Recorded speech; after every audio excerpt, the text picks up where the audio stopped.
Babak baru pengusutan kasus tewasnya Brigadir Esko Fascarelli.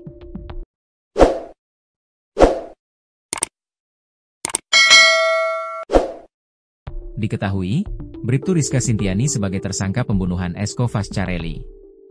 Bribtu Rizka merupakan istri korban Brigadir Esko. Perkembangan terkini, Polda Nusa Tenggara Barat, NTB, masih mendalami kasus pembunuhan tersebut. Tidak tertutup kemungkinan ada tersangka lain dalam kasus ini. Masih didalami, tersangka lain, kata Kabid Humas Polda Nusa Tenggara Barat, NTB, Kombes Pol Muhammad Khalid, Senin, 22 September 2025. Khalid mengungkapkan, saat ini penyidik terus mendalami kasus kematian janggal anggota Polsek Sekotong ini. Polisi juga sudah memeriksa puluhan saksi dalam kasus ini. Terkait penahanan tersangka Bribtu Rizka, Khalid enggan membeberkannya. Nanti kami sampaikan, kata perwira polisi ini.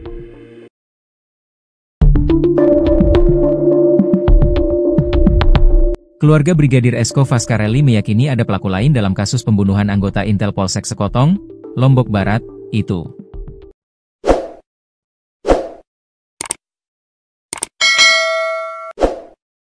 Sejauh ini, Polda Nusa Tenggara Barat, NTB, telah menetapkan satu tersangka dalam kasus ini, yakni Bribtu Rizka Sintiani, istri Esko, pada Jumat, 19 September 2025.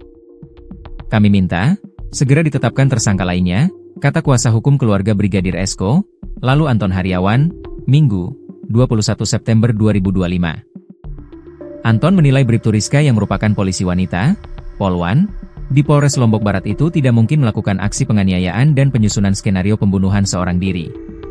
Kami minta segera ditetapkan tersangka lainnya, karena tidak akan mungkin seorang R, Bribtu Rizka, bekerja sendiri melakukan penganiayaan tersebut. Apalagi sudah bikin skenario tali lah yang ditarik, ngabisin tenaga, jasad Brigadir Esko, dibawa keluar, ke lokasi ditemukan, beber Anton.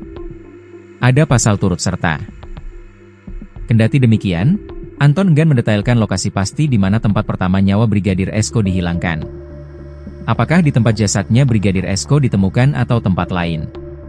Itu rahasia penyidikan, lagi sebentar mungkin dibuka sama penyidik, karena, saat ini penyidik, lagi melakukan pengembangan ke tersangka lainnya, ucap dia. Anton menambahkan pasal yang menjerat Bribtu Rizka semakin menguatkan dugaan adanya pelaku lain. Bribtu Rizka dijerat pasal 340 KUHP tentang pembunuhan berencana yungto pasal 351 ayat 3, KUHP tentang penganiayaan mengakibatkan meninggal dunia tapi tidak disengaja yungto pasal 55 ayat 1, KUHP tentang turut serta. Iya, ada turut sertanya, katanya. Meski begitu, hingga kini baru Rizka yang ditetapkan sebagai tersangka. Belum ada tersangka lainnya. Tapi penyidik meyakini, kami juga sama-sama meyakini pelakunya tidak mungkin tunggal, tandasnya. Bribtu Rizka ditahan di Mapolda NTB. Bribtu Rizka Sintiani kini resmi ditahan di rumah tahanan, Rutan Polda NTB. Benar, saya sudah konfirmasi ke polisi, yang bersangkutan, Bribtu Rizka Sintiani, sudah ditahan, kata Anton. Bribtu Rizka ditahan sejak Sabtu, 21 September 2025. Ia tidak ditahan di Polres Lombok Barat, melainkan dititipkan di Rutan Direktorat Perawatan Tahanan dan Barang Bukti, di Tahti, Polda NTB. Tadi malam, Sabtu, 21 September 2025 ditahan, sudah dititip di Polda NTB, di Tahti, sebut Anton. Kabid Humas Polda NTB Kombes Muhammad Khalid tidak memberikan jawaban saat dikonfirmasi mengenai penahanan Bribtu Rizka. Sebelumnya, Khalid mengungkapkan mengenai penetapan tersangka terhadap Bribtu Rizka, Jumat. Ya, hasil gelar perkara penyidik menetapkan istrinya menjadi tersangka, kata Khalid Jumat, 19 September 2025, malam.